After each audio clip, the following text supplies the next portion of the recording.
ಒಲಿದು ಬಾತಾಯಿ ವರಕವಿ ಬೇಂದ್ರೆಯವರ ಅಭಿನಂದನ ಗ್ರಂಥ.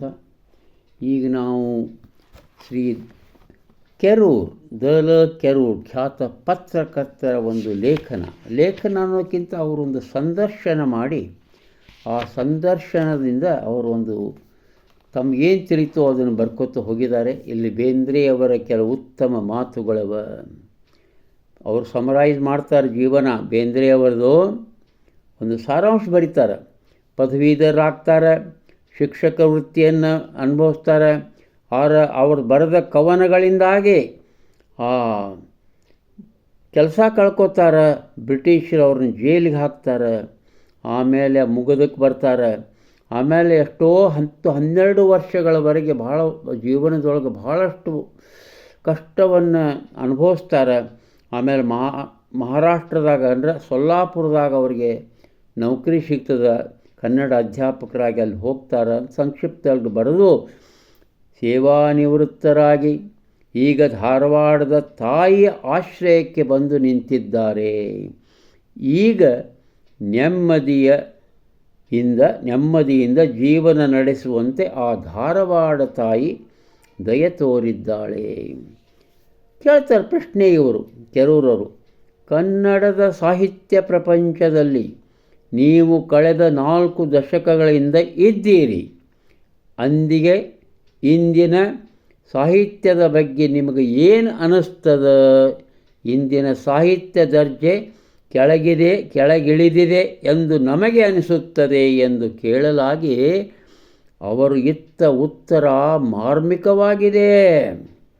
ಜನರು ಹೆಚ್ಚು, ಕಸ ಹೆಚ್ಚು. ನನಗೇನು ನೀವು ಹೇಳ್ದಂಗೆ ಆಗೋದಿಲ್ಲ, ಅನಿಸೋದಿಲ್ಲ. ಹುಡುಗರು ಹೆಚ್ಚಾದಂತೆ ಕಸ ಹೆಚ್ಚಾಗುತ್ತದೆ. ಇನ್ನು ಈ ಕಸ ಹೆಚ್ಚಾಗುತ್ತೆಂದು ಹುಡುಗರನ್ನು ಹೊಡೆಯುವುದು ನಿಲ್ಲಿಸುವಂತಿಲ್ಲ. ಬರೀ ಟೀಕಿಸಿ ಏನು ಪ್ರಯೋಜನ? ನಮ್ಮ ಹುಡುಗರನ್ನು ನಾವೇ ತಿದ್ದಬೇಕು. ನಮ್ಮ ಹುಡುಗರು ಭಾಳ ತುಂಟರಾಗಿದ್ದಾರೆ, ಅವರನ್ನು ನಿಯಂತ್ರಿಸೋದು ಭಾಳ ಕಠಿಣ ಅಂತ ಕೆರೂರವ್ರು ಕೇಳಿದಾಗ, ಇಂಥಾದ ಮಕ್ಕಳನ್ನ ಹಡಿತೀನಿ ಅಂತ ಯಾರು ಏನು ಹೇಳಿ ಹಡಿಯುತ್ತಾರೇನೋ? ಹುಡುಗರಲ್ಲಿ ತುಂಟತನ, ಕ್ಷಾತ್ರ ತೇಜ ಇರಬೇಕು. ಅದನ್ನು ನೀವು ಚಿವುಟಿ ಹಾಕಿದರೆ ಹೊರಗಿನವರು ನಿಮ್ಮ ಮಕ್ಕಳ ತಲೆಯ ಮೇಲೆ ಮೆಣಸು ಅರಿಯುತ್ತಾರೆ ಎಂದು ಪರಿಹಾರ ಸೂಚಿಸಿದರು. ಮತ್ತು ಹೇಳ್ತಾರೆ ಬೇಂದ್ರೆಯವರು, ಸಾಹಿತ್ಯ ಸೃಷ್ಟಿ ಎಲ್ಲರಿಗೂ ಸುಲಭವಾಗಿ ಬರುವುದಿಲ್ಲ. ನಾನೇ ಈ ಕೋಣೆಯ ಬಾಗಿಲು ಹಾಕಿಕೊಂಡು ಓದಲಿಕ್ಕೆ ಕುಳಿತು ಬಿಟ್ಟರೆ ನನ್ನ ಮಕ್ಕಳು ಕಿಟಕಿಯೊಳಗಿಂದ ವಿಚಾರಿಸಿಕೊಂಡು ನನಗೆ ಬೇಕಾದ ಚಹಾ, ಕಾಫಿ ಮುಂತಾದನ್ನು ತಂದು ಬಾಗಿಲಿಗೆ ಇಟ್ಟು ಹೋಗಬೇಕು. ಈಗೇನೋ ಮೊಮ್ಮಕ್ಕಳು ಕದ ನೂಗಿ ಒಳಗೆ ನುಗ್ಗಿ ಬರ್ತಾರೆ ಖರೆ. ಅಂದು ಆ ರೀತಿ ಮಾಡಿದ್ದಕ್ಕೆ ಅಂಬಿಕಾ ತನಯ ಸಿಕ್ಕ ಎಂದು ತಮ್ಮ ಅನುಭವವನ್ನು ನಿವೇದಿಸಿದರು. ಪ್ರಾಧ್ಯಾಪಕ ಬೇಂದ್ರೆಯವರ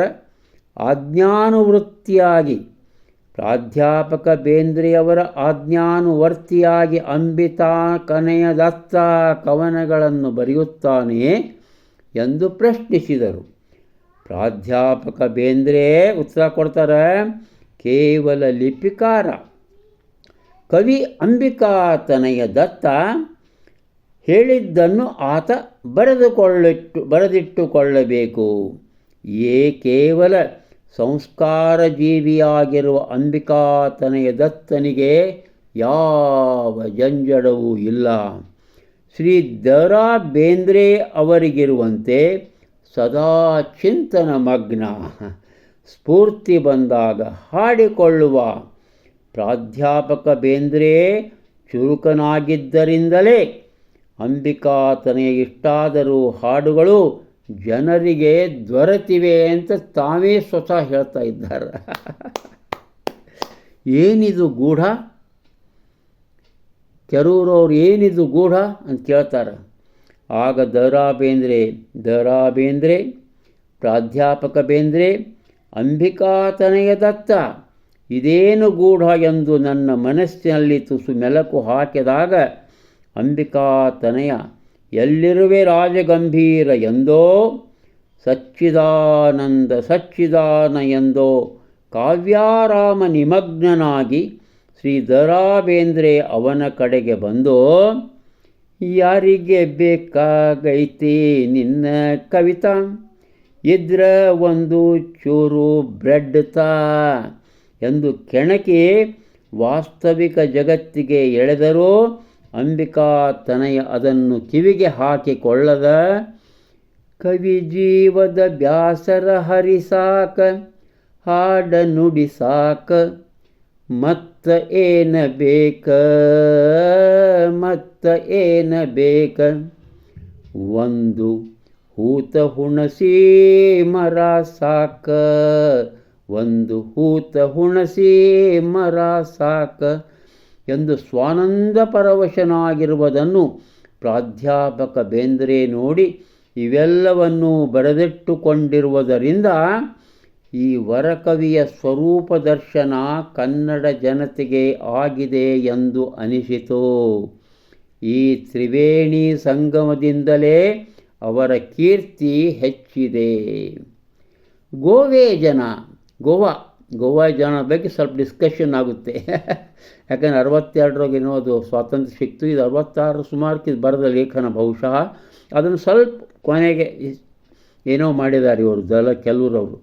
ನೀವು ಕೊಂಕಣಸ್ಥರು, ಗೋವೆ ಬಗ್ಗೆ ನಿಮ್ಮ ಅಭಿಪ್ರಾಯವೇನು ಎಂದು ಕೇಳಲಾಗಿ ಅವರು ಶಾಂತಚಿತ್ತದಿಂದ ಹೀಗೆ ಹೇಳಿದರು. ಸಾಮಾನ್ಯವಾಗಿ ಎಲ್ಲರೂ ಇಲ್ಲಿ ಒಂದು ತಪ್ಪು ಮಾಡುತ್ತಾರೆ. ಕೊಂಕಣಸ್ಥರೆಲ್ಲ ಕೊಂಕಣಿಗರು ಎನ್ನುವುದು ತಪ್ಪು. ನಾವು ರತ್ನಾಗಿರಿಯ ಕೊಂಕಣಸ್ಥರು, ಚಿತ್ಪ್ಲಾವನ ಬ್ರಾಹ್ಮಣರು, ನಮ್ಮ ಮಾತೃಭಾಷೆ ಮರಾಠಿ. ಆದರೆ ಗೋವೆಯ ಗೌಡ ಸಾರಸ್ವರದು ಕೊಂಕಣಿ ಭಾಷೆ. ಗೋವೆಯ ಗೌಡ ಸಾರಸ್ವತರು ಉಕ್ಕಿ ಹರಿದದ್ದು ದಕ್ಷಿಣದ ಕಡೆಗೆ, ಮಂಗಳೂರಿನ ಹೊರತು ಉತ್ತರದ ಕಡೆಗಲ್ಲ. ಎಲ್ಲ ಪೈ ಕಾಮರ್ಸ್ ಎಲ್ಲ ಹೆಗಡೆ ಮಂದಿ ಆತಾಯಿತು. ಮರಾಠಿಗರು ಗೋವೆಯನ್ನು ಕೇಳುತ್ತಿದ್ದಾರೆ ಅಲ್ಲ, ಹಿಡಿದುಕೊಳ್ಳಲು ಪ್ರಯತ್ನಿಸುತ್ತಿದ್ದಾರೆ. ಅದಕ್ಕೆ ಅನುಕೂಲವಾಗಬೇಕೆಂದು ಕಾರವಾರ ಬೆಳಗಾವಿಗಳನ್ನೂ ಕೇಳುತ್ತಿದ್ದಾರೆ. ಆದರೆ ಬೆಳಗಾವಿ ಕಾರವಾರಗಳು ಎಂದಿಗೂ ಅವರಿಗೆ ದೊರೆಯಲಾರವು. ಇನ್ನು ಗೋವೆಯ ಕೊಂಕಣಿಗರು ದಕ್ಷಿಣದ ಕೊಂಕಣಿಗರೊಡನೆ ಒಂದಾದರೇನೇ ಸುಖವಾಗಿ ಬಾಳಬಲ್ಲರು. ಇದನ್ನೇನು ಹೇಳಬೇಕಾಗಿಲ್ಲ. ಇದು ಸಾಹಿತಿಯ ಅಭಿಪ್ರಾಯ, ಅದರ ಬೆಲೆ ನೀವೇ ಅಳೆದು ನೋಡಿರಿ ಎಂದು ಆಡಿದರಷ್ಟೇ. ಕನ್ನಡ ಮರಾಠಿ ವಾದದ ಬಗ್ಗೆ ಮಾರ್ಮಿಕವಾದ ಒಂದು ವಿನೋದವನ್ನೂ ಮಾಡಿದರು. ಏನಪ್ಪ ಅದು ವಿನೋದ? ನಾಯಿ ಎಲ್ಲಿ ಹೋದರೂ ನಾಯಿಯೇ. ಅದು ಕರ್ನಾಟಕದಲ್ಲಿ ಹಚ್ ಹಚ್ ಎಂದರೆ ಓಡಿ ಹೋಗುತ್ತದೆ. ಮರಾಠಿಯಲ್ಲಿ ಮರಾಠಿ ನಾಯಿ ಹಡ್ ಹಡ್ ಎಂದರೆ ಓಡಿ ಹೋಗುತ್ತದೆ. ಹಚ್ಚೆಂದೊಡನೆ ನಾಯಿ ಯಾವ ಪ್ರದೇಶದಲ್ಲಿ ಓಡಿ ಹೋಗುವುದೋ ಆ ಪ್ರದೇಶವೆಲ್ಲ ಕನ್ನಡ ಪ್ರದೇಶ. ಇಂಥ ಚಿಕ್ಕ ಪುಟ್ಟ ಸಂಗತಿಗಳನ್ನು ನಾವು ಗಮನಿಸಬೇಕು. ಕರ್ನಾಟಕ ರಾಜ್ಯ ಸ್ಥಾಪಿತವಾಗಿ ಸಾಹಿತಿಗಳು ಕನಸು ನೆನಸಾಯಿತೋ ಅಂತ ಇವರು ಕೆಲವರು ಹೇಳಿದ ನಂತರ ತಡೀರಿ, ರಾಜಕಾರಣಿಗಳ ಕನಸು ನನಸಾಗಿದೆ. ಕನ್ನಡ ರಾಜ್ಯವೇನೋ ಬಂದಿದೆ.